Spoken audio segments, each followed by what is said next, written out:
Good afternoon and welcome back. I'm Marcus Peter. I just want to give a small update to that last bit of news. It was just made final. Argentina has beat England in the World Cup.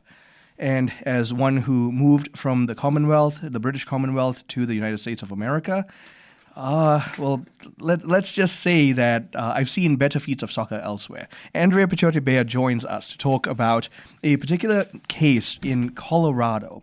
Andrea is legal analyst for EWTN News and director of the Conscience Project. Follow her work at conscience-project.org. Andrea, great to speak with you. How are you? I'm doing great, and your timing is perfect because I was able to watch the entire game before we were connecting. So I'm hoping that all of the World Cup watchers now have turned to our great conversation because it's always a joy to be with you, Marcus. Oh, likewise. It's always a joy to have you on and shedding light on these important cases. Might I also point out, what is this sport everyone keeps talking about? This is America. Well, if you talk to any mother, you are bound to be here that most of our time is bringing kids to play soccer. So it's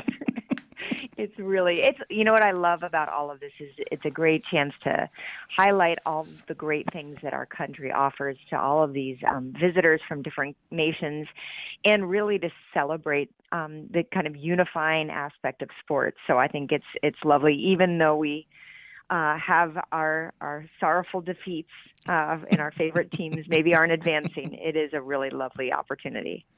Well, speaking of things that we also need to pay attention to, tell us about this Colorado case that's actively discriminating against religious families.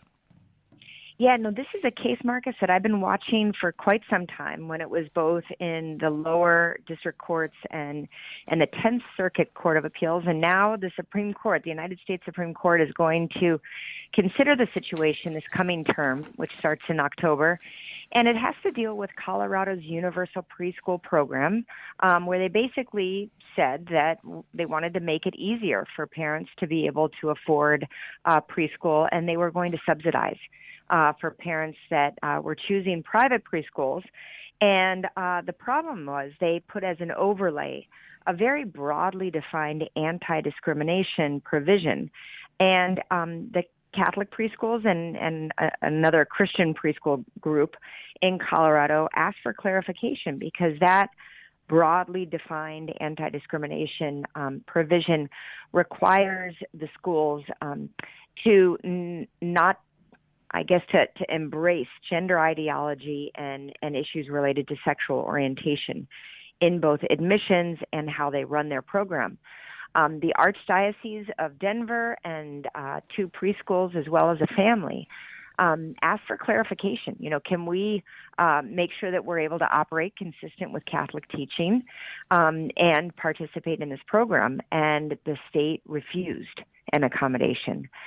So the Archdiocese, the schools, and the family went to federal court and said, hey, look, this is interfering with the free exercise of religion under the First Amendment of the Constitution.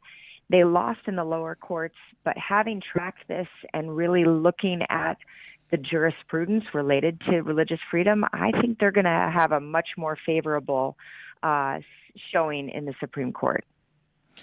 The way the universal program, preschool program, was written out in Colorado, did it present an avenue for Catholic schools to be considered part of a category they can be excluded?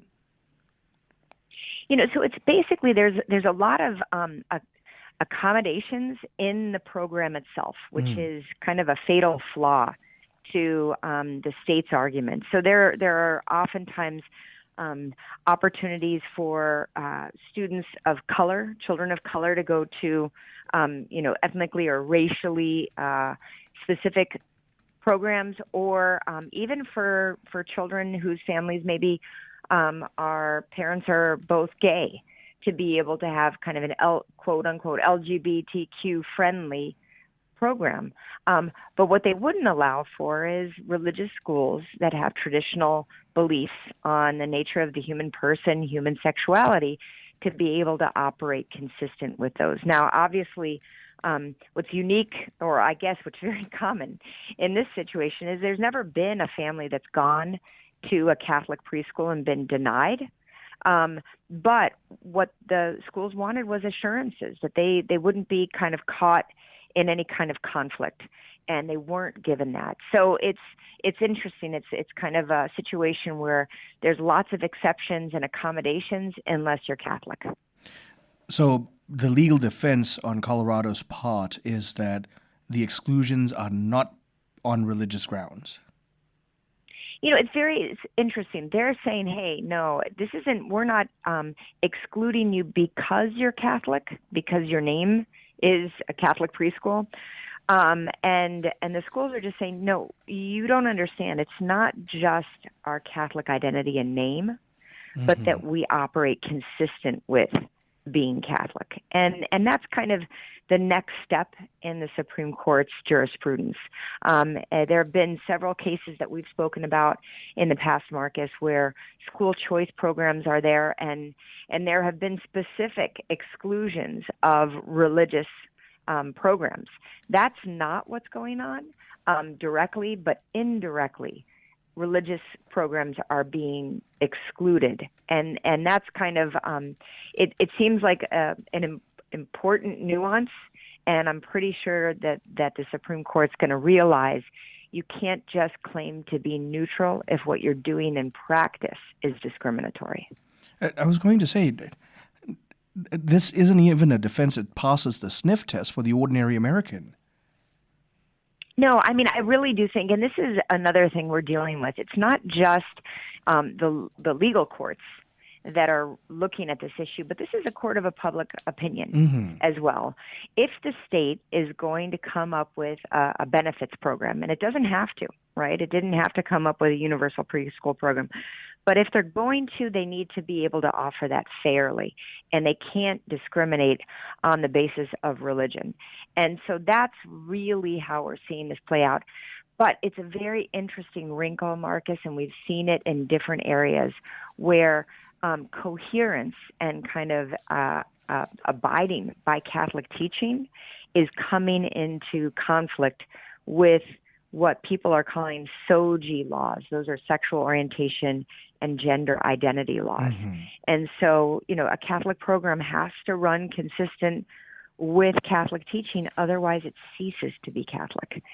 And I think that that's an important thing to explain to our neighbors and within our communities, that we're not just running schools as Catholics, but we're running schools that are ministries, both to continue to teach people that are Catholic and their children, but also to spread Catholic teaching to those who would be interested in that. Can you talk about the very clear appeal to the First Amendment and therefore what is clearly a constitutional case?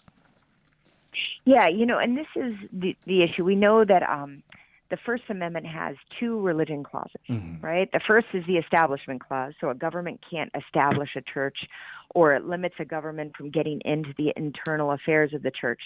But there's also a free exercise component, and that's what's being triggered here.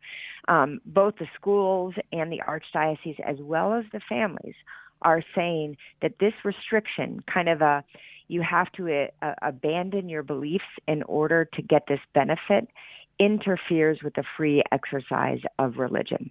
And for a long time, Catholics thought, well, we're going to, opt out of, let's say, the public school system and into our church-run schools and pay a premium for doing so.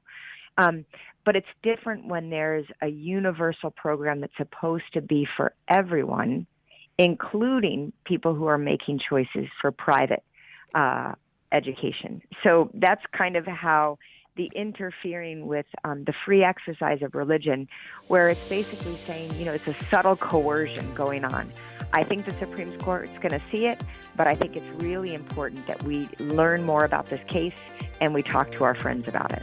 I agree. And Andrea, as usual, thank you for helping spearhead that conversation. Thank you for your time. Well, thanks, Marcus. Have a great afternoon. My guest has been Andrea Picciotti-Bayer, legal analyst for EWTN News, and as she's been bringing to our attention this case in Colorado, pray for the plaintiffs involved. Stay tuned. I'm Marcus Peter.